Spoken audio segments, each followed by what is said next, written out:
प्यार और मोहब्बत के साथ दरूद शरीफ आवाज़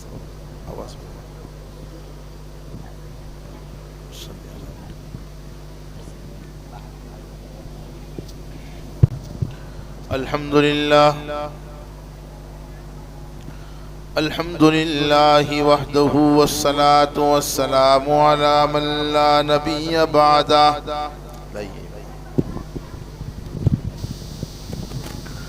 अऊज़ु बिल्लाहि मिनश शैतानिर रजीम।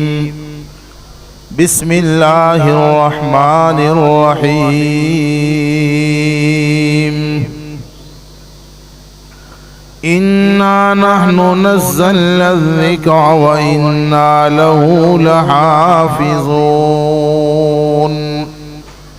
सदक़ल्लाहु मौलानल अज़ीम व सदक़ रसूलुहुन नबियुल करीम व नहनु अला ज़ालिका लमिनश शाहिदीन वश्शाकिरीन वल्हम्दुलिल्लाहि रब्बिल आलमीन। अल्लाह तबारक व तआला सबसे पहले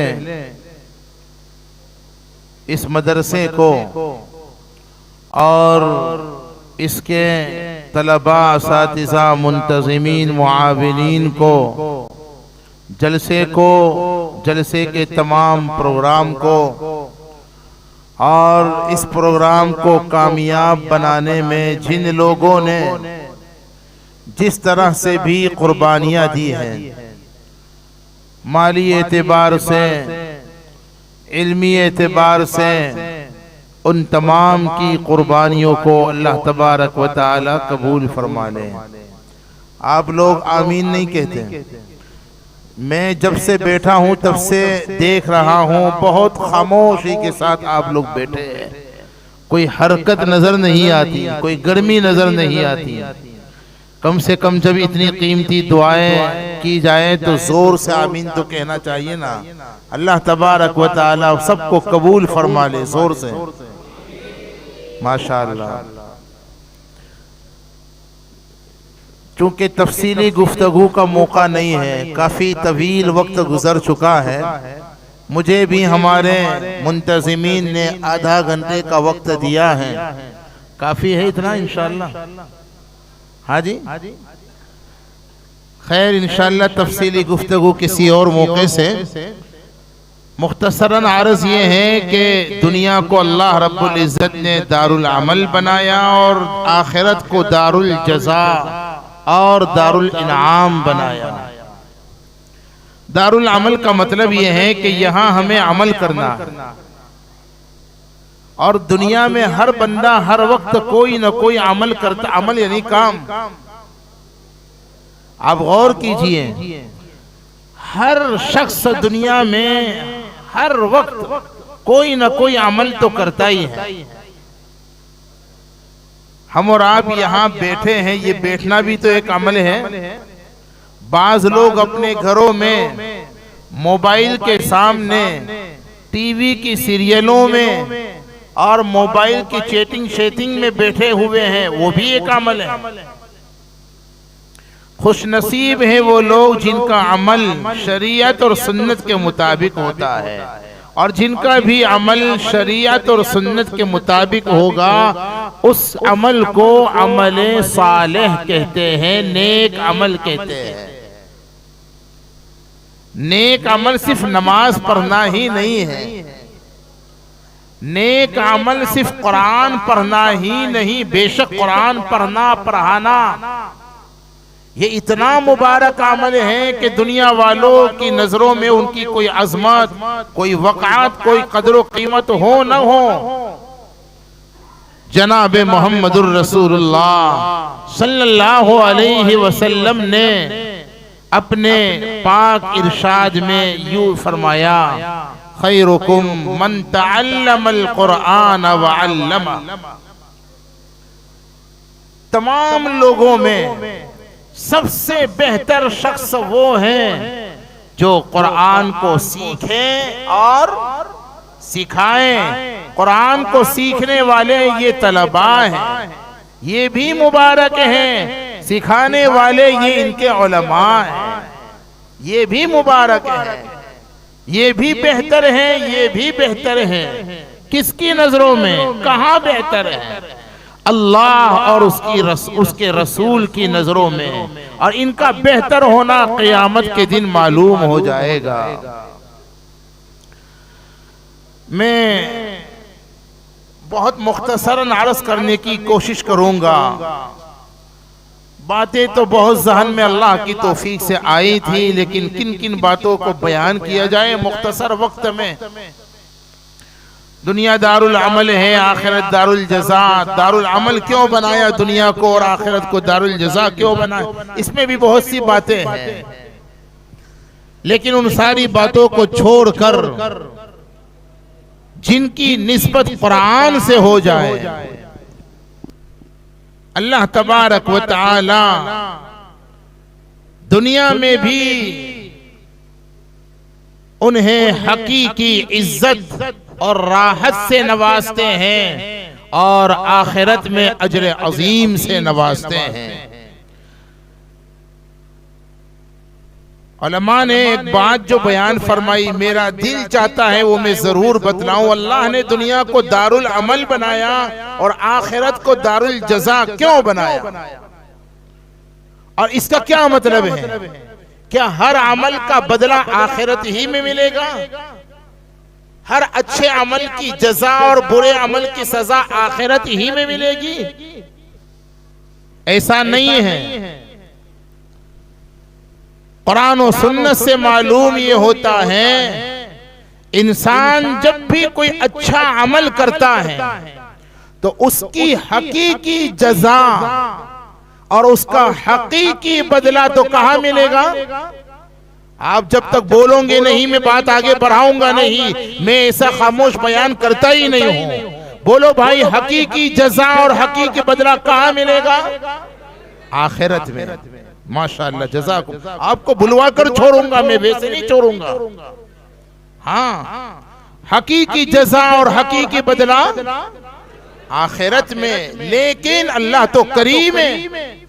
एक आयत का टुकड़ा ज़हन में आया था, वमन यक़्तरिफ हसनतन नज़िद लहू फ़ीहा हुस्ना इन्नल्लाह गफ़ूरुन शकूर। वो कदरदान है।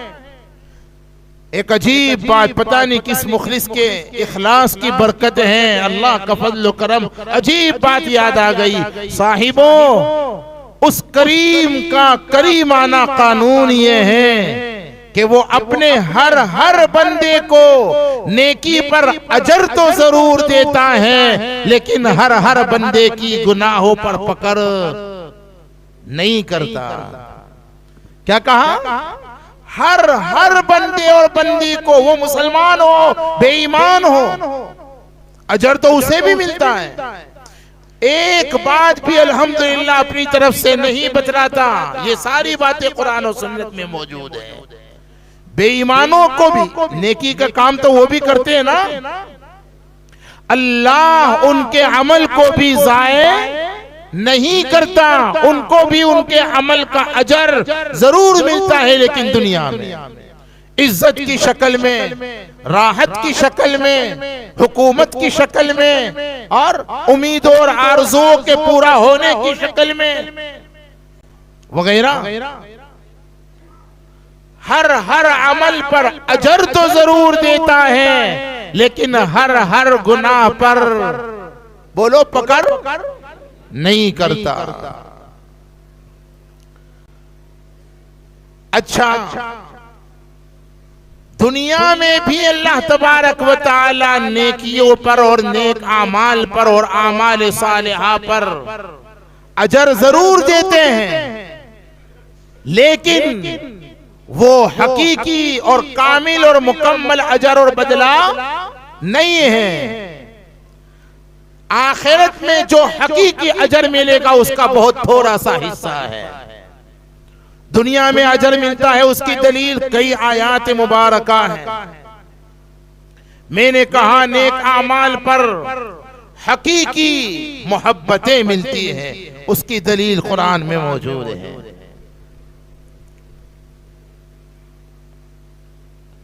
कुरान पाक में फरमाया,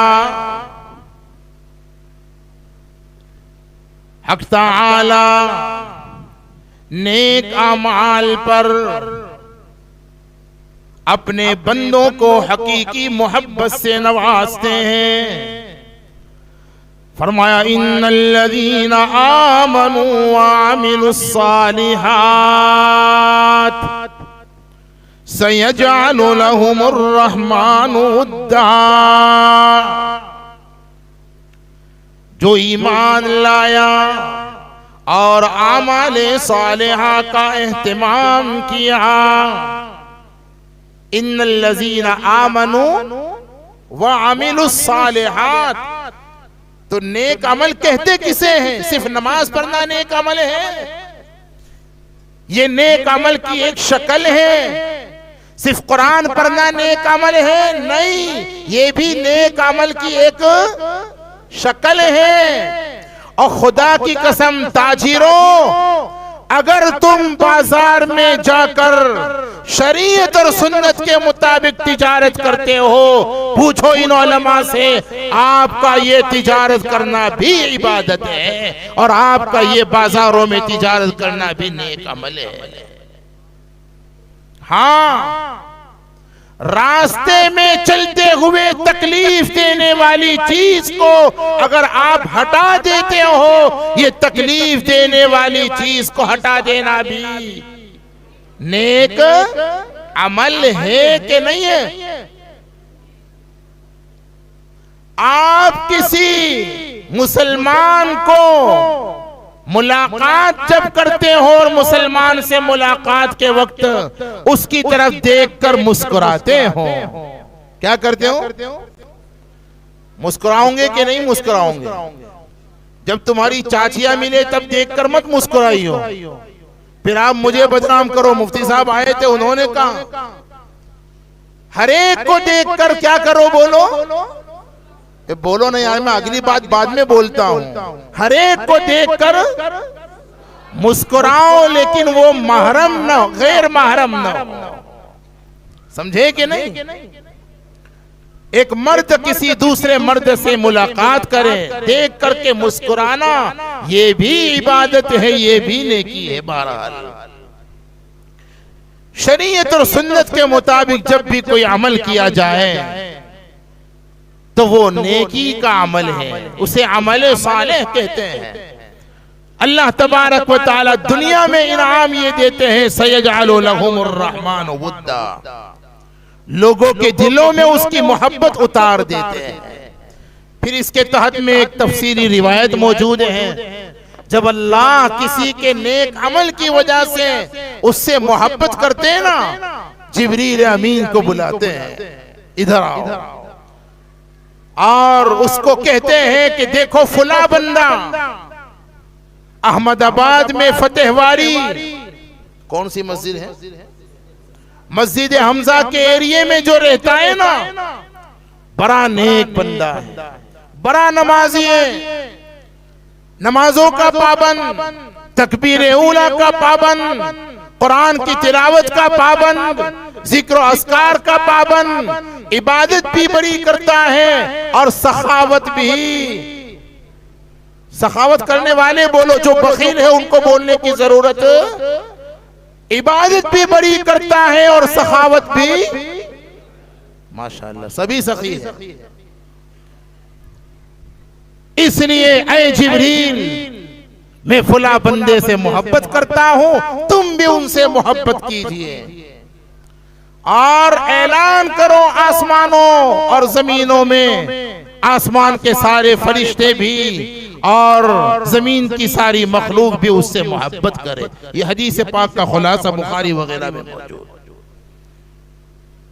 नेक अमल पर दुनिया में जो इनाम मिलता है हकीकी इज्जत, और दूसरा इनाम दुनिया में जो मिलता है नकद, जिंदगी में चैन और सुकून और राहत।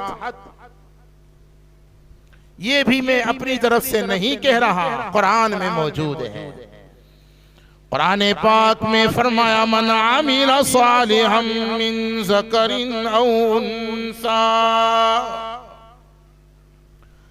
मन आमिल सालिहम मिन ज़करिन औ उन्सा व हुवा मुमिन फलनुहयिन्नहु हयातन तय्यिबा।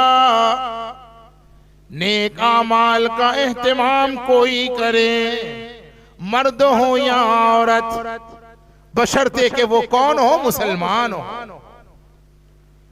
तो अहले ईमान के लिए रब्बुल आलमीन ने आमाले सालिहा पर हयाते तय्यबा का वादा फरमाया, पाकीज़ा जिंदगी का वादा फरमाया, खुशगवार जिंदगी का वादा फरमाया। अब ये हयाते तय्यबा क्या है? 5 अक़वाल हैं इस सिलसिले में, मुफस्सिरीन के तफसील में कैसे जाए। इबादत में लज्जत, रिस्क में बरकत, कनाअत, ये सब हयात तय्यबा में शामिल है वगैरह। बहरहाल मुझे सिर्फ इतना बतलाना था कि बेशक दुनिया तो दारुल अमल है और आखिरत ही दारुल जज़ा है। इसका मतलब यह है कि अमल की जगह तो दुनिया ही है और इन आमाल का हकीकी अजर आखिरत में मिलेगा, लेकिन अजरे आमाल का कुछ हिस्सा अल्लाह दुनिया में भी जरूर देते हैं। ये उसकी 2 मिसालें हैं। और जो बंदा झूठ बोलता है ना, और जो बंदा गीबतें करता है ना, और ये जो खवातीन फैशन परस्ती वाली जिंदगी गुजारती है ना, बेपर्दा वाली जिंदगी, और जो लोगों के हुकूक को जाये कर रहे हैं, लोगों पर जुल्म कर रहे हैं और विरासत में हुकूक अदा नहीं करते वगैरह, जो कुफ्र और शिर्क में मुब्तला है, जो मासी में मुब्तला है, खुराफात, रसूमात, बिदआत में मुब्तला है, उनकी इन बुराइयों की हकीकी सजा तो आखिरत में मिलेगी, लेकिन दुनिया में भी अल्लाह उनको सजा जरूर देते हैं। दुनिया में बुरे आमाल की सजा क्या है? जिंदगी का हकीकी लुत्फ अल्लाह छीन लेते हैं, हकीकी सुकून से अल्लाह उन्हें महरूम कर देते हैं। फिर उनका हाल ये होता है कि सुकून के हर किस्म के असबाब और वसाइल और सामान उनके पास मौजूद हैं, लेकिन नहीं है तो हकीकी सुकून नहीं है। मैं कहा करता हूं उनका हाल तो फिर ये होता है, मुंह में कबाब होए लेकिन दिल में अजाब है। चेहरा तो हंसता और मुस्कुराता हुआ नजर आता है लोगों के सामने, पार्टियों के सामने, पार्कों में चेहरा तो हंसता और मुस्कुराता हुआ नजर आता है, लेकिन दिल अंदर से बेचैन होता है। ये सजा है और इसका तस्करा भी कुरान में मौजूद है। 16वां पारा सूरे ताहा के आखिर में कुरान पाक में फरमाया, मन आरज़ अन ज़िक्री फ़इन्न लहू मईशतन दन्का व नहशुरुहु यौमल क़ियामति अअमा क़ाल रब्बि लिमा हशरतनी अअमा वक़द कुन्तु बसीरा क़ाल कज़ालिक अतत्का आयातुना फनसीता व कज़ालिकल यौम तुन्सा। रब्बुल आलमीन ने इरशाद फरमाया, मन आरज़ अन ज़िक्री, जो मेरे जिक्र से एराज करेगा, जो मेरे कुरान से एराज करेगा। जिक्र से मुराद सिर्फ अल्लाह का जिक्र ही नहीं, जिक्र से मुराद अल्लाह का, बोलो बोलो, अल्लाह का कुरान भी है। जिक्र से मुराद अल्लाह का कुरान भी है। कुरान करीम के भी, जैसे अल्लाह के 99 नाम है ना, कुरान करीम के भी 99 नाम है। और कुरान करीम के बहुत से नामों का तस्करा खुद कुरान में मौजूद है। कुरान करीम के जो नाम है, अच्छा फिर ये भी एक मौजू है कि कुरान का एक नाम कुरान है। कुरान को कुरान क्यों कहते हैं? इसकी 4 वजह मुफस्सिरीन ने बयान की है। कौन सुनना चाहता है? सब नहीं चाहते? अच्छा सब चाहते हैं तो आज ही सुन लोगे भाई। अहमदाबादी लोग बड़े पक्के हैं भाई, एक ही खर्चे में सब निपटा देना चाहते हैं भाई। तफसीली बातें हैं ये, इंशाअल्लाह फिर किसी मौके पर जोर से कहो ना यार माशाअल्लाह। आप इंशाअल्लाह कहें, हम माशाअल्लाह कहें। कुरान करीम से ताल्लुक पैदा कीजिए, कुरान को समझने का शौक और जज्बा पैदा कीजिए, उलमाए हक्कानी व रब्बानी से राब्ता कीजिए, मजा आ जाएगा। एक एक हकाइक को जब वो कुरान और सुन्नत की रोशनी में बयान करेंगे ना, मजा आ जाएगा। कुरान को कुरान क्यों कहते हैं? 4 वजह, अभी नहीं। कुरान करीम के अंदर कुरान का एक नाम अज़्ज़िक्र, वही जो आयत करीमा पढ़ करके मैं कुछ कहना चाहता था लेकिन मौका तो है नहीं। इन्ना नहनु नज़्ज़लना ज़िक्र, इससे मुराद कुरान है। अब आइए, मन आरज़ अन ज़िक्री, जो मेरे कुरान से एराज करेगा, मेरे कुरान की तालीमात और हिदायत से रूगर्दानी करेगा, यानी कुरान की तालीमात और हिदायत के मुताबिक अमल नहीं करेगा।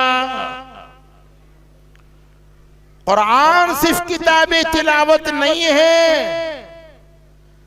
कुरान तो किताबे अमल है। जब तक अमल नहीं करोगे हिदायत नहीं मिल सकती। इसीलिए एक अजीब नुक्ता, इन 10 हुफ्फाज़े कलामुल्लाह ने इनकी फजीलत का भी क्या कहना। मैं तो कहा करता हूं, ऐ हाफिजो, अपनी अजमत को और अपनी कदर कीमत को दुनिया जाने न जाने, दुनिया तुम्हारी कदर करे न करे, सबसे पहले तुम अपने आप की कदर करो। और ऐसा कोई काम न करो जो कुरान करीम की अजमत के खिलाफ हो। तुम्हारी क्या अजमत है, क्या कदर कीमत है, तुम्हें मालूम है? मैं कहा करता हूं, कुरान ने उस वादी को मुकद्दस कहा है जिस वादी में हजरत मूसा कलीमुल्लाह अलैहिस्सलातु व तस्लीम ने अल्लाह से कलाम किया था, अल्लाह से बातें की थी। कुरान में उस वादी का तस्करा है कि नहीं है? आपको तो आई कहना है, लेकिन मालूम नहीं कि है कहाँ। ईमानदारी से बोलो, मालूम है? बोलो ना यार, मुझे मालूम है कि आपको नहीं मालूम। नहीं मालूम है ना? अच्छा ईमानदारी से बताओ, कौन जानना चाहता है कि ये वादी का तस्करा कहाँ है? भैया हाफिजों से कह रहा हूं भाई। अच्छा आप भी चाहते हो तो अपने मसाजिद के अंदर दरसे कुरान को जारी करो, तो आपको भी पता चलेगा। और ऐ हाफिजो, तुम अगर ये जानना हो कि कुरान में उस मुकद्दस वादी का तस्करा कहाँ है और दीगर हकाइक क्या क्या बयान हुए हैं, तो सिर्फ हाफिज बनकर छोड़ मत दो, कारोबार जरूर करो, दुनियावी मशागिल में जरूर मशगूल रहो, लेकिन कुरान पाक के जैसे हाफिज बने हो, कुरान पाक के आलिम बनने की भी फिक्र और कोशिश करो। तब तुम्हें पता चलेगा कि उस वादी का तस्करा कहाँ है और दीगर हकाइक क्या क्या बयान हुए हैं। कुरान पाक में फरमाया, इन्नका बिल वादिल मुक़द्दसी तुआ, अगर वो वादी मुक़द्दस है जिस वादी में हजरत मूसा ने अल्लाह से कलाम किया, बहुत गौर से सुनिएगा, अगर वो वादी मुक़द्दस है जिस वादी में हजरत मूसा ने अल्लाह से कलाम किया, तो वो सीना बदरजे औला मुकद्दस है जिस सीने में अल्लाह का पूरा कलाम मौजूद है ना।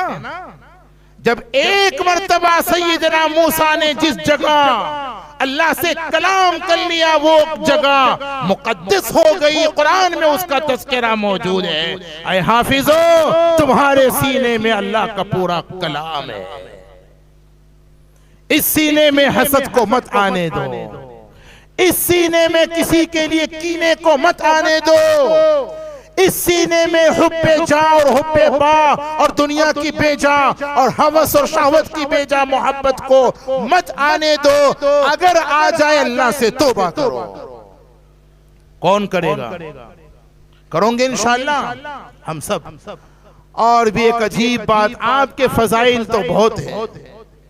हमारे उलमा ने फजाइल हिफ्ज़ कुरान, हजरत शेख ने तो फजाइल कुरान लिखी है ना, कई उलमा ने, मुझे याद है एक नहीं, मौलाना इमदादुल्लाह अनवर ने जो पड़ोस के हैं उन्होंने तो तर्जमा किया हुआ है, उसका नाम फजाइल हिफ्ज़ कुरान। कई किताबें हैं हाफिज़ कुरान के फजाइल में। अल्लाह की तौफीक से मैं अपने अजीजों को जो हाफिज होते हैं जो दुआ देता हूं, आप भी वो दुआ करो तो मैं आपको बतलाऊं। कौन करेगा? मैं वैसे ही थोड़ा बतलाऊंगा, इतनी कीमती दुआएं मैं आपको वैसे ही मुफ्त में बतला दूं। आप लोग भी वो दुआ करोगे तो मैं बतलाऊं इंशाअल्लाह, सब करोगे इंशाअल्लाह। हम ये दुआ करते हैं इन हाफिजों के लिए, और ये दुआ करनी चाहिए कि अल्लाह आपको कुरान और सुन्नत में हिफ्ज़े कुरान के जितने फजाइल हमें तो मालूम नहीं है, सारे फजाइल तो हमें मालूम नहीं है। बस दुआ ये करते हैं कि कुरान और सुन्नत में हिफ्ज़े कुरान के जितने फजाइल हैं अल्लाह उन तमाम फजाइल का हकदार बना दे। जोर से कहो ना, यार सब बीमार हो क्या? एक और बात कहता हूं, अजीब बात याद आ गई, मैं कहा करता हूं, क़यामत के दिन अगर अल्लाह ने हाफिजों को एक सफ में खड़ा कर दिया, आज तो मुझे इन हाफिजों की क़यामत में 3 खुसूसियतों का तज़किरा करना था, लेकिन वक्त खत्म हो गया, 12 बज गए भाई, आधा घंटे का टाइम। हाँ जी, या बोलते नहीं हो भाई, थके हुए हो लगता है, खत्म ही करना चाहिए। इनका खामोशी मुझे जवाब दे रही है। बहरहाल आप घबराइएगा नहीं, यकीन मानिए मैं अपनी इल्मियत नहीं भगाड़ना चाहता, अल्लाह हिफाजत फरमाए उज्ब से, लेकिन वाक़यातन 3 अजीम खुसूसियात कुरान और सुन्नत से वो साबित है इंशाअल्लाह। आप सुनिए उलमा से। खैर एक बात तो बड़ी अजीब, क़यामत के दिन अगर अल्लाह ने हाफिजों से कह दिया, ऐ हाफिजों मेरे अर्श के साए में बिल्कुल सामने तुम खड़े हो जाओ, तो रब्ब अकबर की रहमत की कसम, ऐ हाफिजों तुम्हारी सब में सबसे पहले जनाब मोहम्मदुर रसूलुल्लाह सल्लल्लाहु अलैहि वसल्लम खड़े होंगे। क्यों? तुम तो आज हाफिज हुए हो। अल्लाह की पूरी मखलूक में अल्लाह के कलाम के सबसे पहले हाफिज कौन थे? बोलो, जनाब मोहम्मदुर रसूलुल्लाह सल्लल्लाहु अलैहि वसल्लम। और तुमने तो एक एक सबक याद करने के लिए कितनी मर्तबा कुरान पढ़ा, वो तो जो जने वो जाने, है ना? जन्ने में क्या तकलीफ है वो तो जन्ने वाली जाने, हिफ्ज़ पढ़ने में क्या मेहनत है। आप अगर जानना चाहते हो तो आइए। हमारे वकील साहब कह रहे थे मैंने भी हिफ्ज़ शुरू किया, मैंने बहुत मुबारक हो, उसके लिए कोई उम्र तो है नहीं, कोई उम्र है? हाँ ये जरूर है कि बचपन का जो दिल है ना कोड़ी स्लेट के माने, ये बेहतरीन उम्र है। वरना उमर के किसी मौलाना मोहम्मद उमर पर मुझे मौलाना उमर याद आ गया। हजरत मौलाना मोहम्मद उमर साहब नव्वरल्लाहु मरकदहु, लिसाने तबलीग जिन्हें कहते थे, बड़े सादा आदमी थे, मुखलिस थे, हाफिज कुरान नहीं थे, बड़ी बड़ी उम्र में उन्होंने कुरान करीम को हिफ्ज करना शुरू किया।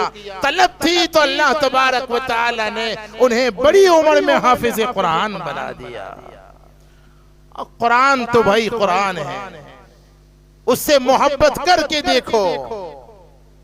हाँ, हमारे आका कुरान करीम के सबसे, आप में और आका के हिफ्ज़ कुरान में क्या फर्क था? आपने तो जब कुरान को याद किया तो एक एक सबक को, आपका सबक एक सफा था या 2 सफ़े, जितना भी था, कितनी मर्तबा, कम से कम 10 से 15 मर्तबा एक हाफिज कुरान पढ़ता है, नहीं पढ़ता? हमें मालूम है अल्लाह की तौफीक से हमने भी अपने किसी भी इस्तेहकाक के बगैर अल्लाह के फजल से हिफ्ज किया है। और 10-10 मर्तबा, 15 मर्तबा, बल्कि उससे भी ज्यादा ये हाफिज कुरान कुरान को पढ़ते हैं। और फिर सुबह में जब अपने उस्ताद को, अब तो खैर मारने वारने का मिजाज है मौलाना, अब मारते तो नहीं हो, हासोट को तो यहाँ अहमदाबाद को हासोट तो नहीं बनाया माशाअल्लाह। अब तो वो मिजाज, हमारा जो जमाना था, ये आपके उस्ताद साहब से पूछिए कि इतना आसानी से हाफिज बन गए। आप तो माशाअल्लाह भी हमारे अजीज मोहतरम कह रहे थे, आपको हिफ्ज करने के लिए माँ बाप को छोड़ना भी नहीं पड़ा, उनकी शफकतों को भी कुर्बान नहीं करना पड़ा। घर बैठे बिठाए घर के माहौल में आप आराम से कदर कीजिए, हाफिज हो गए, कदर कीजिए। आपके पास घर में माँ बाप के साथ रहते हुए हिफ्ज कुरान के मौके मौजूद है, लोगों कदर करो। वरना माँ बाप से दूर, मदरसे की निहायत पाबंदियों वाली जिंदगियों में कुरान जब याद करते थे, बार बार पढ़ते थे, और सुबह में जब उस्ताद के सामने बैठते थे और जब भूल जाती थी तो उस्ताद साहब फूलों का हार पहनाते थे। और पता नहीं हमको किसने ये सबक पढ़ा दिया था, वो कमबख्त आज तक मुझे तो मिला ही नहीं। वो कहता था कि सोटी वागे चम चम और विधिया आवे, और हमें ये लाल किताब की रिवायत सुनाई थी। कहाँ की?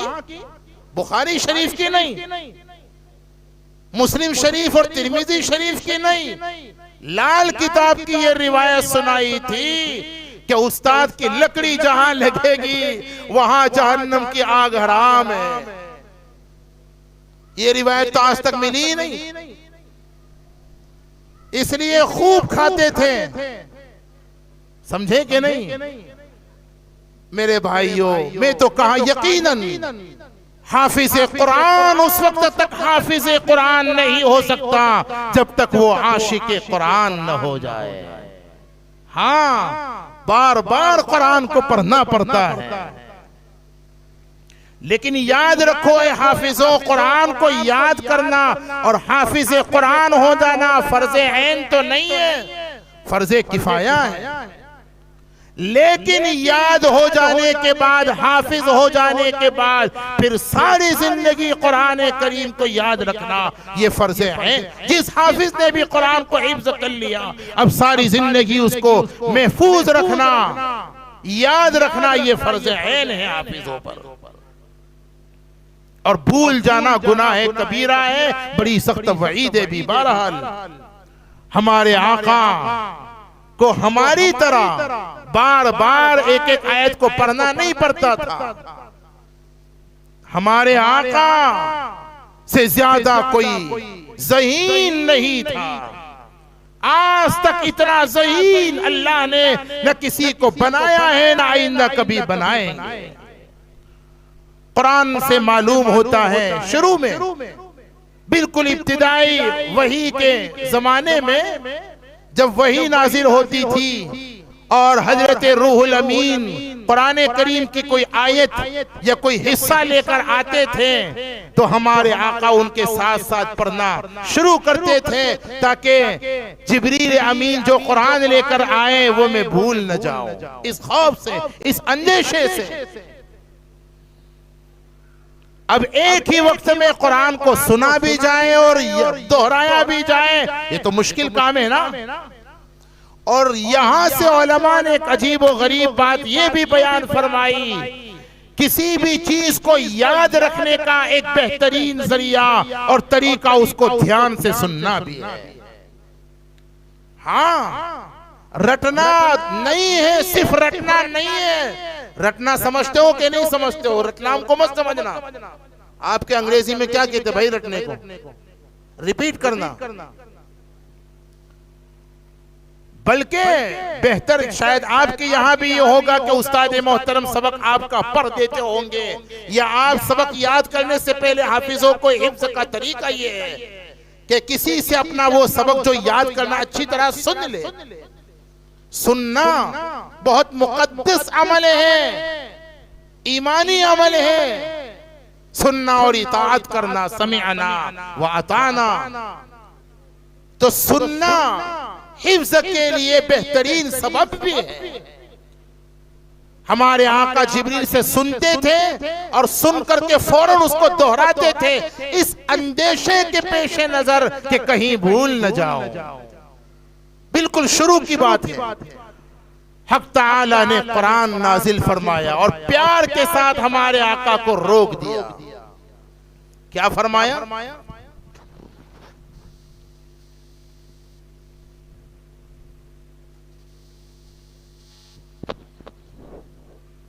कुरान पाक में फरमाया, ला तुहर्रिक बी लिसानका लिताजला बी इन्ना अलैना जमअहू व कुरआना फइज़ा क़रअनाहु फत्तबि कुरआना सुम्मा इन्ना अलैना बयाना। हक ताला ने इरशाद फरमाया, मेरे महबूब सल्लल्लाहु अलैहि वसल्लम, ला तुहर्रिक बिही लिसानका लिताजला बी,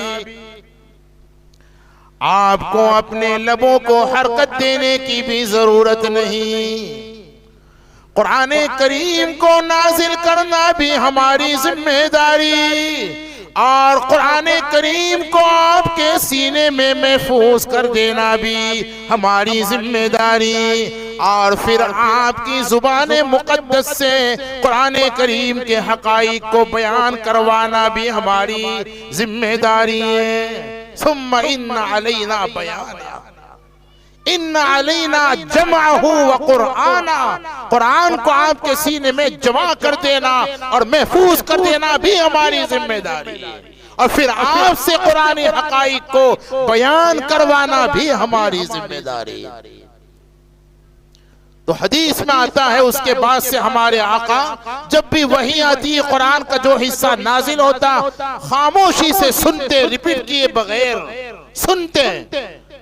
और ये आपका मौजज़ा था। एक मर्तबा हजरत जिब्रील से कुरान का जो हिस्सा आपने सुन लिया, फिर हमेशा के लिए कुरान का वो हिस्सा आपके सीने में महफूज हो गया। सुभान अल्लाह नहीं कहोगे? आपको बयान सुनना नहीं आता भाई, ये किसी मखसूस लोगों की अलामत है सुभान अल्लाह कहना। अरे जब भी कोई बेहतरीन बात सुनो, क्या कहना चाहिए? ये तरीका है। बहरहाल तफसीलात में कैसे जा सकता हूं मैं, कोई एक बात भी मुकम्मल करना मुश्किल है। अर्ज ये कर रहा था मेरे अजीजों, कुरान करीम के सबसे पहले हाफिज जनाब मोहम्मदुर रसूलुल्लाह सल्लल्लाहु अलैहि वसल्लम थे। इसलिए अगर क़यामत में अल्लाह ने ये हुक्म दिया कि हाफिजों एक सफ में जमा हो जाओ, खड़े हो जाओ, तो इंशाअल्लाह उस सफ में सबसे पहले जनाब मोहम्मदुर रसूलुल्लाह होंगे। बहरहाल पता नहीं कहां से चल पड़ा। दुनिया दारुल अमल है, आखिरत दारुल जज़ा है, हकीकी बदला। हाँ, इन्ना मन आरज़ अन ज़िक्री, जिक्र से मुराद कुरान भी है, कुरानी तालीमात और हिदायत हैं। जो भी उससे रूगर्दानी करेगा, हक ताला फरमाते फ़इन्न लहू मईशतन दनका, ये दुनिया की सजा है। वनहशुरुहु यौमल क़ियामति आमा, ये आखिरत की सजाएं हैं। दुनिया में हम उसकी जिंदगी को तंग बना देंगे। हुकूमतें हैं, दौलतें हैं और जाहिरी इज्जतें हैं, राहत और सुकून के तमाम असबाब और वसाइल हैं, सुकून नहीं है। बदअमली की नकद सजा और हकीकी सजा तो आखिरत में है, और नेक आमाल का हकीकी अजर तो आखिरत में। अब एक बात बतलाकर समेट लेता हूं, क्योंकि आइंदा कल यौम अरफा भी तो है ना, उससे मुताल्लिक भी तो हक बनता है। क्यों जी हजरत मौलाना इजाजत है? अरे थोड़ी इजाजत दे दीजिए भाई। आप इजाजत ना भी दो तब भी 10-15 मिनट तो हम ले ही लेंगे। इतनी दूर से आए हैं, वैसे ही वसूल तो करना पड़ेगा ना भाई। खैर मेरे अजीजों, एक बात यह है, अल्लाह ने आखिरत को दारुल जज़ा क्यों बनाया? अल्लाह के रहमत की कसम खाकर कहता हूं, ये कुरान और सुन्नत के हकाइक हैं जो हमारे उलमा ने बयान किए, और वो ये है कि आखिरत को अल्लाह ने दारुल जज़ा इसलिए बनाया कि दुनिया वो जगह ही नहीं जहां छोटे से छोटे अमल का हकीकी अजर समा सके। सुभान अल्लाह नहीं कहूंगे, समझा नहीं, फिर मैं दोहराता हूं। दुनिया दारुल जज़ा क्यों नहीं? वजह यह है कि दुनिया वो जगह ही नहीं जहां छोटे से छोटे अमल का बदला समा सके। हाँ, छोटे से छोटे अमल पर जब आखिरत में अजर मिलेगा ना, तब पता चलेगा। इसीलिए देखो, क़यामत के कुरान करीम के अंदर इब्नुल क़य्यिम रहमतुल्लाह अलैह के मुताबिक 100 नाम है। कितने? बोलते नहीं हो। कितने नाम हैं? उनमें एक नाम यौमुल हसरा। क्या है कहीं? वे हाफिजो बोलो भाई, कहीं है ऐसा? वअन्ज़िरहुम यौमल हसरा, 16वां पारा है। इसका मतलब है क़यामत हसरत का दिन है, अफसोस का दिन है। काई का दिन है? हसरत और अफसोस। कुरान के अंदर ये नाम क़यामत का मौजूद है। तो आका ने फरमाया, क़यामत के दिन हर एक को अफसोस होगा और हर एक को हसरत होगी। सहाबा हैरान, या रसूल अल्लाह सल्लल्लाहु अलैहि वसल्लम, जो बेनमाजी थे क़यामत में उनको हसरत होगी, ये बात तो समझ में आ रही है। जो इनाम लेकर भाग गए, बयान को सुना नहीं, कुरान और सुन्नत के हकाइक समझे नहीं, उन्हें हसरत होगी, ये बात तो समझ में बोलो ना यार। और जिनके दिल में शौक पैदा हुआ भी था कि ये कुरान पढ़ने वालों को, हाफिजों को और नाज़रा खत्म करने वालों को और उनसे ज्यादा उनके उस्तादों को नवाजा जाए, इनाम दिया जाए, लेकिन शैतान ने सारे खर्चे याद दिला दिए, उनको तो क़यामत में हसरत हो, ये समझ में आने वाली बात नहीं है। अबे अहमदाबादी बोलो ना यार, है ना? मजा आता अगर वक्त होता ना, बराबर लेता आपको भी। नहीं समझे? हुजूर ने जब ये बातें इरशाद फरमाई, क़यामत में हर एक को अफसोस होगा। सहाबा हैरान के हुजूर, बखीलों को अफसोस हो ये समझ में आता है, सखियों को भी अफसोस होगा, बदमाशों का अफसोस हो ये तो समझ में आता है, नेकों को भी अफसोस होगा। कहा हाँ भाई, नेक लोगों को और सखियों को क्यों अफसोस होगा? अल्लाह तबारक व तआला एक एक नेकी पर जब अजर अजीम अता करेंगे, एक सुबह सुभान अल्लाह कहने पर इतना अजर देंगे कि मीज़ान अमल जो सातों जमीनों आसमान से बड़ा होगा, वो तमाम के तमाम मीज़ान अमल एक सुभान अल्लाह के अजर व सवाब से जब भर जाएगा, जब छोटे से छोटे अमल पर अजर अजीम को बंदा देखेगा तो अपने जिंदगी भर के आमाल पर अफसोस करेगा। कह दो ना सुभान अल्लाह, तो कह दो। एक सुभान अल्लाह अगर बंदा कहता है ना, क्या कहता है जरा जोर से, एक मर्तबा क्या कहता है, और एक मर्तबा अल्हम्दुलिल्लाह। मैं नहीं कहता, ये मेरा बयान नहीं, ये हमारे आका का फरमान है। और साहिबो, हमारी आंखें गलत देख सकती है, आका का फरमान गलत नहीं हो सकता। आका ने फरमाया व सुब्हानल्लाहि वल्हम्दुलिल्लाहि तमलउल मीज़ान। एक मर्तबा सुभान अल्लाह कह दो ना, एक मर्तबा अल्हम्दुलिल्लाह। अगर बंदे ने कहा, आका फरमाते हैं, पूछो अल्लाह के फजल से मुझे मौजू किस्म की रिवायतें और कमजोर किस्म की रिवायतें हजम ही नहीं है। मैं खुद भी बयान नहीं करता और बड़ा चिढ़ता हूं जो लोग बयान करते हैं। अपना मिजाज ही कुछ ऐसा है, किसी को इत्तेफाक हो न हो, अपना तो मिजाज ऐसा है। बिल्कुल मोतबर रिवायत ये है, हर हदीस की किताब में मौजूद है। एक सुभान अल्लाह और एक अल्हम्दुलिल्लाह का अजर मीज़ान अमल को भर देगा। अब जरा कल के मुतालिक एक दो बातें। ये जो मुकद्दस देखो, छोटे से छोटे अमल पर अल्लाह के यहाँ जो अजर अजीम है, आखिरत को दारुल अजर क्यों बनाया, वजह यही है। दुनिया वो जगह ही नहीं जहां छोटे से छोटे अमल का अजर समा सके। हाँ, अब देखिए ना, तिरमिजी की रिवायत है, ये जो अशरे ज़िलहिज्जा है ना, आज उसका कौन सा चांद खत्म हुआ, 8वां चांद खत्म हुआ और 9वां चांद अभी शुरू हो गया रात से। आइंदा कल 9वां चांद यौम अरफा है ना। तिरमिजी की हदीस में मालूम ये होता है कुरान और सुन्नत से, रमजानुल मुबारक के बाद इबादत के लिए सबसे बेहतरीन अय्याम यही शुरू के 10 दिन है, ज़िलहिज्जा के 10 दिन। वो जो कुरान में वल फज्र व लयालिन अश्र, 10 रातों से मुराद यही 10 रातें। हदीस में आता है, तिरमिजी की रिवायत मिशकात में मौजूद है, जो बंदा इन दिनों में एक रोजा रखेगा, अल्लाह तबारक व तआला एक रोजा रखने पर 1 साल रोजा रखने के बराबर अजर अता फरमाएंगे।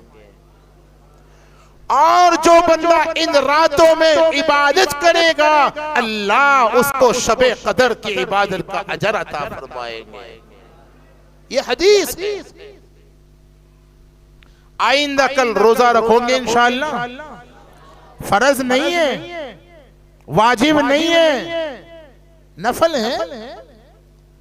जब नफल का इतना अजीम अजर है तो फर्ज का कितना अजीम अजर होगा।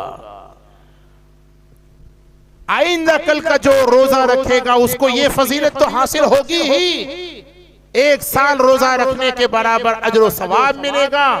लेकिन यौम अरफा के रोजे की एक दूसरी फजीलत भी है, अहतसिबु अलल्लाहि अन युकफ्फिर अस्सनत अल्लती क़ब्लहु वस्सनत अल्लती बअदहु औ कमा क़ाल अलैहि सलाम। अल्लाह ताला यौम अरफा में रोजा रखने वाले के 1 साल अगले और 1 साल पिछले गुनाहों को माफ कर देता है। और सुबह से क्या पढ़नी है भाई?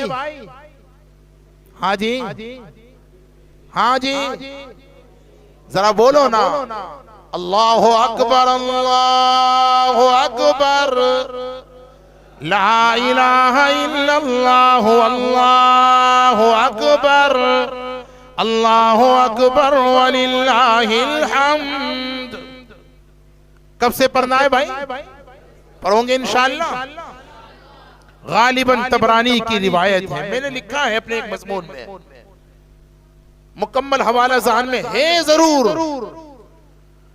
उस रिवायत का खुलासा यह है कि जब बंदा एक मर्तबा ये तकबीर पर, अब ये तकबीर की भी बड़ी अजीब तशरीह की है मुहक्किकीन और मुहद्दिसीन ने।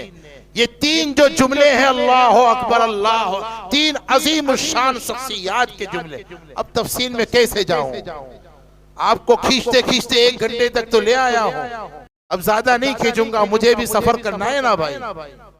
मुख्तसर मेरे अजीजों, रिवायतों में आता है जो बंदा ये तकबीर तशरीक पढ़ता है, जरा फिर पढ़ लो ना यार, अल्लाह अकबर अल्लाह अकबर ला इलाहा इल्लल्लाह अल्लाह अकबर अल्लाह अकबर वलिल्लाहिल हम्द। हदीस में आता है जो ये तकबीर पढ़ता है अल्लब्बैक पढ़ता है, अल्लाह गनी। 2-4 दिन से हुज्जाज किराम के मुसलसल वो इस मैसेज मसाइल के सिलसिले में ये अल्लाह का इनाम समझता हूँ, और अल्लाह तबारक व तआला उसके जवाब अता कर देते हैं, ये मजीद एहसान समझता हूँ, और अल्लाह से भीख मांगता हूँ कि अल्लाह कबूल भी कर लीजिए। यार आमीन कहने में बहुत बखीर हो यार, माल में बखीर होंगे चल जाएगा, आमीन कहने में क्यों बखीर यार, उसमें तुम्हारा कोई खर्च हो जाता है, अपने बाबा का कुछ जाता है आमीन कहने में, फिर कहो ना यार। अल्लाह ताला हम सबको कबूल फरमा ले। वाह जी वाह, वाह जी वाह, पक्के अहमदाबादी। जब पता चला कि कुछ जाएगा नहीं तो जोर से आमीन, माशाअल्लाह। तो ये हुज्जाज किराम अभी अरफा से गुजर करके मुज़दलिफा में, आज उनके लिए आज की रात शबे कदर की तरह से है। मैं हुज्जाज किराम से कहा करता हूँ कि वहां जा करके आराम कम करो, क़ियाम अल्लाह के हुजूर ज्यादा करो। मुज़दलिफा की रात में उनसे मैं ये शेर सुनाता हूँ, जाग ना हो जाग ले अफलाक के साए तले, हश्र तक सोता रहेगा खाक के साए तले। ये तो हम सभी के लिए है। मुकद्दस रातों में जाग लो, पूरी रात न सही थोड़ा, रात का आखिरी हिस्से में उठ जाओ, रात भर सो जाओ, जल्दी सोने का मिजाज बनाओ, सुबह में जल्दी उठ जाओ। खैर हुज्जाज किराम क्या पढ़ते हैं, जरा पढ़ोगे? लब्बैक अल्लाहुम्मा लब्बैक लब्बैक ला शरीक लक लब्बैक इन्नल हम्दा वन निअमता लक वल मुल्क ला शरीक लक। हदीस में आता है जो तकबीर तशरीक पढ़ता है और जो लब्बैक पढ़ता है, अल्लाह की तरफ से उस तकबीर तशरीक पढ़ने वाले और उस लब्बैक पढ़ने वाले को फरिश्ता खुशखबरी सुनाता है। सहाबा ने पूछा हुजूर किस बात की खुशखबरी सुनाता है? फरमाया जन्नत की खुशखबरी सुनाता है। बड़ी सस्ती है भाई जन्नत, मुफ्त में मिल रही है, लेकिन जन्नत के तालिब ख्वाब गफलत में सोए पड़े हैं और जहन्नम को पैसे दे दे कर खरीद रहे हैं। अल्लाह हम सबको समझा दे हक़ाइक़। बहरहाल तफसीलात में मैं कहाँ से शुरू किया था और कहाँ कहाँ पहुंचा मुझे भी ज़हन में नहीं रहा। अल्लाह ताला जो कुछ भी कहा, मौलाना काफी है ना भाई, मौलाना भी बेचारे ऊंचे नीचे हो रहे हैं, इनको इनाम भी बांटना है और भी सारे काम करने। अल्लाह ताला, मुझे थोड़ा सा अफसोस ये हुआ, थोड़ी सी हसरत, मुझे ऐसा महसूस हुआ, हो सकता है मेरा ये एहसास गलत हो, ये हो सकता है आपके यहाँ इनामात का सिलसिला जैसा होना चाहिए। मैंने तो बहुत कुछ देखा है भरूच के देहातों में, इधर गोधरा में, उधर आनंद के अतराफ और देहातों में बहुत नवाजते हैं, और जितना इन तलबा को नवाजा जाता है उससे कई ज्यादा उलमा को, उनके असातिज़ा को नवाजा जाता है। भाई नवाजना चाहिए कि नहीं नवाजना चाहिए? बोलो ना यार। हाँ जी, इनको इस काबिल किस तरह, इन बेचारे बड़े मुखलिस होते हैं, समझे कि नहीं? इनके लिए हम सिर्फ अजर आखिरत ही को न रखें, वो अल्लाह देगा अजर, कुछ हमारी भी तो अपनी जिम्मेदारी है ना भाई। तो इन असातिज़ा का भी इकराम जरूरी है कि नहीं है भाई? करोगे इंशाअल्लाह? कब करोगे? बोलो ना यार। आज ही करोगे? जिनको कुछ देना वेना नहीं वो जोर से इंशाअल्लाह बोल रहे हैं। मैं तो आपसे पूछ रहा हूँ भाई, करोगे इंशाअल्लाह? इरादे करो। एक बात, बहुत अजीब अजीब बातें याद, देखो ये वाकया है, ये उलमा अंबिया के वारिस है। कोई नई बात तो नहीं कह रहा मैं, कोई अनोखी बात तो नहीं। अल उलमाओ वरसतुल अंबिया है, उलमा अंबिया के वारिस है ना। अगर आज हमारे आका मौजूद होते और हमारा पैसा, हमारी मेहनत की कमाई, हलाल की कमाई आका की जात पर लग जाती, हम अपने आप को सबसे ज्यादा सआदतमंद समझते कि नहीं? और साहिबो, आका के दुनिया से पर्दा करने, अगर आका के होते हुए आका पर अपना माल खर्च करना अपनी सबसे बड़ी सआदतमंदी है, तो आका के दुनिया से जाने के बाद उनके इन वारिसों पर अगर अपना माल खर्च हो जाए और इन पर कुछ लग जाए तो हमारे लिए सआदतमंदी है कि नहीं? करोगे इंशाअल्लाह? अल्लाह ताला आपके इरादों को भी कबूल फरमाए, आपकी मेहनतों को कबूल फरमाए, इन मुखलिसीन के इखलास को कबूल फरमाए, इनकी फिक्रों को कबूल फरमाए। इस रियाजुल जन्ना को वाक़अतन रियाजुल जन्ना बना दे। इस मदरसे के तलबा, तालिबात, असातिज़ा, मुअल्लिमीन और मुअल्लिमात और जितने भी मुंतज़िमीन हैं, मुआविनीन हैं, मोहसिनीन है, उन सभी को, पूरी बस्ती को, पूरे इलाके को और हम सबको अल्लाह कबूल फरमा ले, महरूम न फरमाए। आमीन। व आखिर दावाना अनिल हम्दुलिल्लाहि रब्बिल आलमीन।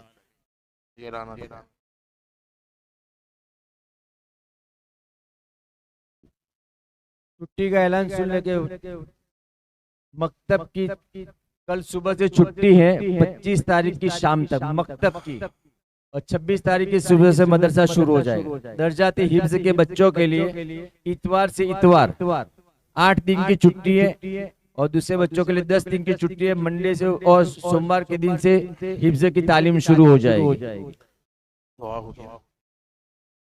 बिस्मिल्लाहिर्रहमानिर्रहीम। अल्लाहुम्मा लकल हम्दु कमा अंता अहलुहु फसल्लि अला मुहम्मदिन कमा अंता अहलुहु वफ़ल बिना मा अंता अहलुहु फ़इन्नका अहलुत तक़वा व अहलुल मग़फ़िरह। रब्बना ज़लमना अनफुसना व इल्लम तग़फ़िर लना व तरहमना लनकूनन्ना मिनल ख़ासिरीन। ला इलाहा इल्लल्लाहुल हलीमुल करीम। सुब्हानल्लाहि रब्बिल अर्शिल अज़ीम। अल्हम्दुलिल्लाहि रब्बिल आलमीन। नस्अलुका मूजिबाति रहमतिक व अज़ाइम मग़फ़िरतिक वल गनीमत मिन कुल्लि बिर्रिन वस्सलामत मिन कुल्लि इस्म वल फ़ौज़ बिल जन्नह वन नजात मिनन नार। अल्लाहुम्मा वफ़्फ़िक़ना लिमा तुहिब्बु व तर्ज़ा वजअल आखिरतना खैरन मिनल ऊला। ये प्यारे नबी की बहुत जामे दुआ है। ऐ अल्लाह, इस दुआ को भी हम सब के हक में कबूल फरमा ले। इसका मतलब ये है अल्लाहुम्मा वफ़्फ़िक़ना लिमा तुहिब्बु व तर्ज़ा। ऐ अल्लाह, हमें उन आमाल की तौफीक अता फरमा जिससे आप राजी होते हैं और जिन आमाल को आप पसंद करते हैं। ऐसी नमाजों की, ऐसी तिलावतों की, ऐसी फिक्रों की, ऐसी मेहनतों की, ऐसी दुआओं की, ऐसे ज़िक्र अस्कार की। ऐ अल्लाह, हमें तौफीक अता फरमा जिससे तू राजी होता है। वजल आखिरतना खैरम मिनल ऊला, और हमारे आने वाले वक्त को गुजरे हुए वक्त से बेहतर बना दीजिए। ऐ अल्लाह, हमें ऐसा बना दीजिए कि हम तुझे पसंद आ जाए।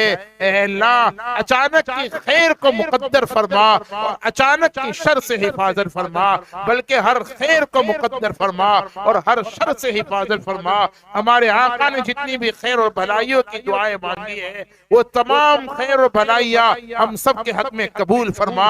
ऐ अल्लाह, आज हुज्जाज किराम ने अरफात के मैदान में तुझे यकीनन मना लिया है। ऐ अल्लाह, आज हुज्जाज किराम अभी मुज़दलिफा में ऐ अल्लाह तेरे हुजूर भीख मांग रहे होंगे। ऐ अल्लाह, उनकी दुआओं में हमारा भी हिस्सा शामिल फरमा ले, उनकी दुआओं को कबूल फरमा ले। हमें भी हरमैन शरीफैन की मंजूर मकबूल हाज़िरी नसीब फरमा, असबाब मुहैया फरमा, खजाने गैब से इंतजाम फरमा। और हमारे आका ने जितनी भी बुराइयों से पनाह मांगी उससे हमारी पूरी उम्मत की हिफाजत फरमा। हमने मांगा हमारे गुमान के मुताबिक, तू दे तेरी शान के मुताबिक। हमारी दुआ को माज अपने फल और करम से प्यारे आका के सदके और तुफेल में, ऐ अल्लाह तेरे नेक बंदों और बंदियों के सदके और तुफेल में, इन हाफिजों के सदके और तुफेल में, ऐ अल्लाह यहाँ जो मासूम बच्चे हैं उनके सदके और तुफेल में, या अल्लाह यहाँ जो अल्लाह सफेद बालों वाले बूढ़े हैं उनके सदके और तुफेल में, और अल्लाह जिसका जो अमल तुझे पसंद आ गया हो उसी के सदके और तुफेल में कबूल फरमा, कबूल फरमा, कबूल फरमा। व सल्लल्लाहु वसल्लम व बारिक अला मुहम्मद व बारिक वसल्लिम बिरहमतिका या अरहमर राहिमीन।